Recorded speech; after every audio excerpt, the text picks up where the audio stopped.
বটবৃক্ষের বীজ সর্ষের দানার থেকেও ছোট হয়, কিন্তু যখন তা নিজের রূপ ধারণ করে তখন তা বিশাল বৃক্ষের আকার ধারণ করে, যা সহস্র বছর ধরে বেঁচে থাকে, ছায়া প্রদান করে, পাখিদের আশ্রয় প্রদান করে আর দেয় পথচারীদের বিশ্রাম করার স্থান। কেন? কারণ সেই ছোট বীজ তা মাটির ভেতরে গিয়ে নিজের খোলস ত্যাগ করে। অন্ধকারে থাকে সে, যতই আলো আসুক না কেন, যতই বর্ষা আসুক না কেন, সব সহ্য করে। আর তারপরে একটা চারা গাছ অঙ্কুরিত হয়, তারপর ধীর গতিতে একটা বিশাল বৃক্ষতে পরিণত হয়।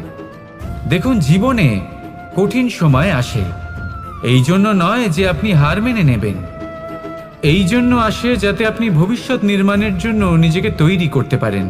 যদি কঠিন সময়ে আপনি ওই বীজের মতো দৃঢ় হয়ে থাকতে পারেন, তাহলে আপনিও একদিন সেই বিশাল বৃক্ষের মতো নিজের অস্তিত্ব গড়ে তুলতে পারবেন, যা সহস্র বছর পর্যন্ত মনে রাখা হবে।